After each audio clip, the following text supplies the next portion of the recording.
Assalamualaikum warahmatullahi wabarakatuh. Halo Bapak dan Ibu guru calon guru penggerak, apa kabarnya? Semoga kita dalam keadaan sehat dan senantiasa bahagia. Perkenalkan, saya Kartika Agustin Anitasari, calon guru penggerak angkatan kelima Kabupaten Bojonegoro.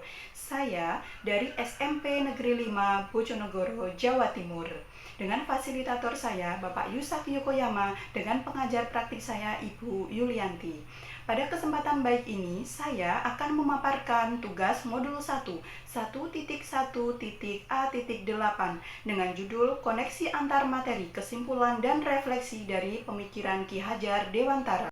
Bapak dan Ibu, saya akan mencoba merefleksikan diri saya melalui 3 pertanyaan, yaitu yang pertama, apa yang Anda percaya tentang murid dan pembelajaran di kelas sebelum Anda mempelajari modul 1.1? Yang kedua, apa yang berubah dari pemikiran atau perilaku Anda setelah mempelajari modul ini? Yang ketiga, apa yang dapat segera Anda terapkan lebih baik agar kelas Anda mencerminkan pemikiran Ki Hajar Dewantara? Saya percaya tentang murid dan pembelajaran di kelas sebelum saya mempelajari modul 1.1 bahwa yang pertama, peran guru lebih dominan dibandingkan peserta didik. Seringkali setiap kita mengajar di kelas, kita merasa mudah lelah dan capek untuk menjelaskan sebuah materi ke peserta didik kita. Nah, hal itu menandakan bahwa kita lebih dominan di kelas daripada peserta didik kita. Yang kedua, peserta didik kurang aktif dan kurang termotivasi dalam proses pembelajaran. Saya sering merasakan bahwa ketika saya menjelaskan sebuah materi, anak-anak diam. Setelah saya menjelaskan materi, saya bertanya balik kepada anak-anak, apakah ada pertanyaan? Apakah ada kesulitan? Anak-anak menjawab tidak, bahkan ada yang tidak menjawab. Nah, di sini saya menyampaikan kepada anak-anak bahwa diam di sini mempunyai 2 arti, yaitu diam karena paham atau diam karena tidak paham, atau bahkan tidak tertarik sama sekali dengan materi. Di sini berarti bahwa anak-anak kurang aktif dan kurang termotivasi dalam proses pembelajaran.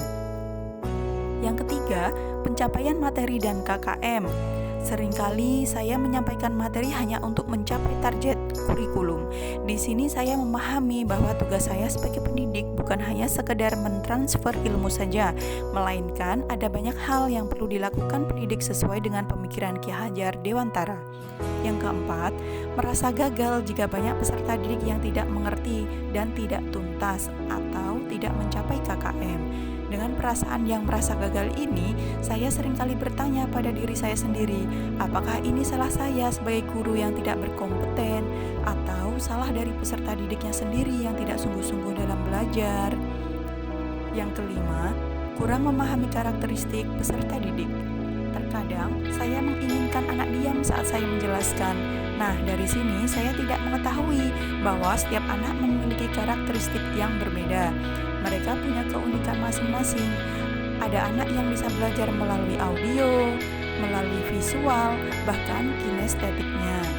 Yang keenam, yang menjadi fokus saya adalah bagaimana suasana kelas saya tertib, disiplin, dan anak-anak paham dengan materi. Setelah saya mempelajari modul 1.1, perubahan dari pemikiran atau perilaku saya adalah yang pertama, memberikan kebebasan kepada peserta didik untuk menyelesaikan tugasnya sesuai dengan minat, bakat, dan kreativitas mereka masing-masing. Seringkali anak-anak bertanya, "Bu, apakah harus dibuat tabel?" Nah, di sini saya membebaskan mereka untuk mengerjakannya. Ada yang mengerjakan sesuai perintah dalam buku, ada yang mengerjakannya dengan menulis, ada yang langsung lewat audio, bahkan ada yang bisa membuat ilustrasi dalam bentuk gambar. Yang kedua, pembelajaran berpusat pada peserta didik dengan memberikan stimulus pertanyaan yang menarik untuk dijawab. Sebelum memulai pembelajaran, saya akan memberikan pertanyaan-pertanyaan yang berhubungan dengan materi yang akan dibahas sehingga akan melatih daya pikir kritis mereka, sehingga mereka akan lebih tertarik menjelajahi lebih dalam tentang materi tersebut. Yang ketiga, menghargai setiap karakteristik belajar anak dengan memberikan apresiasi atau reward agar mereka lebih termotivasi dalam belajar, serta meniadakan punishment atau hukuman. Dengan begitu, saya merasa bahwa saya sudah memberikan hak anak untuk merdeka dalam belajar, sehingga anak-anak bisa belajar dengan nyaman dan bahagia. Yang keempat, pembelajaran yang kreatif dan inovatif, salah satunya dengan memberikan games edukasi. Telah saya buktikan dengan cara memberikan sebuah game sebelum pembelajaran dimulai. Game itu biasanya saya berikan dalam bentuk gerak kinestetik kecil, teka-teki untuk melatih konsentrasi, sehingga anak-anak bersemangat dalam mengikuti pembelajaran. Penerapan yang segera saya lakukan di kelas agar mencerminkan pemikiran Ki Hajar Dewantara adalah: yang pertama, merancang pembelajaran yang interaktif dan menyenangkan dengan melibatkan peserta didik. Misalnya, kita selalu memberikan umpan balik kepada peserta didik kita setiap selesai materi yang kita ajarkan. Yang kedua, menerapkan pembelajaran berbasis kearifan lokal dan budaya. Hal ini penting sekali untuk peserta didik kita, apalagi dengan kemajuan iptek. Banyak anak-anak yang menghilangkan nilai budayanya. Di sini kita dapat menerapkan materi kita dengan kearifan lokal dan budaya di daerah kita sendiri. Contohnya, saya sebagai guru bahasa Indonesia tetap mengajarkan etika sopan santun dengan sesekali berbicara dengan bahasa Jawa keramah halus. Yang ketiga, menerapkan konsep Merdeka Belajar dan mengintegrasikan setiap pembelajaran dengan pencapaian profil pelajar Pancasila. Seperti yang kita ketahui, profil pelajar Pancasila meliputi beriman dan bertakwa kepada Tuhan Yang Maha Esa, berakhlak mulia, bergotong royong, mandiri, kreatif, berkebinekaan global, dan bernalar kritis. Yang keempat, pembelajaran yang mengutamakan aspek budi pekerti. Di sekolah kami, di SMP Negeri 5 Bojonegoro, menerapkan aspek budi pekerti, diantaranya salam senyum sapa saat peserta didik disambut oleh bapak dan ibu gurunya, memulai pembelajaran dengan selalu berdoa bersama dan menghafalkan surat-surat pendek dalam Al-Quran, saling bergotong royong saat kegiatan Jumat bersih, sholat duhur berjamaah, dan masih banyak lainnya. Yang kelima, tidak lagi menuntut melainkan menuntun atau menerapkan sistem Among. Dalam penerapan di kelas sesuai dengan pengajaran Ki Hajar Dewantara, di sini menerapkan pola asih, asuh, dan asah. Hal ini tentunya berusaha bagaimana memberikan keselamatan dan kebahagiaan yang setinggi-tingginya kepada peserta didik kita. Yang keenam, pembelajaran yang sesuai dengan kodrat alam dan kodrat zaman. Nah, di sini sesuai dengan pemikiran Ki Hajar Dewantara bahwa kodrat anak adalah bermain. Hal ini dapat kita terapkan bagaimana kita membuat suasana kelas menjadi menyenangkan. Dapat kita lakukan dengan cara membuat materi itu dengan selipan game atau permainan. Akan lebih baik lagi jika sesuai dengan kearifan lokal sehingga akan melekat dalam pemikiran peserta didik kita.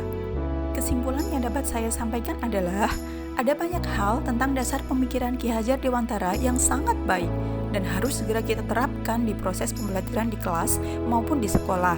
Seperti contoh, anak-anak terlahir bukan lagi seperti kertas putih yang kosong, lalu kita dapat menggambarkan dan memberi warna semau kita, melainkan mereka sudah memiliki garis samar-samar. Tinggal bagaimana kita menuntun garis samar itu menjadi lebih jelas sesuai dengan minat, bakat, dan potensi setiap anak. Pendidikan bukan untuk menuntut ilmu saja, melainkan kita sebagai pendidik dapat memberi suri tauladan yang baik, menuntun mereka untuk memiliki profil pelajar Pancasila dan budi pekerti yang baik.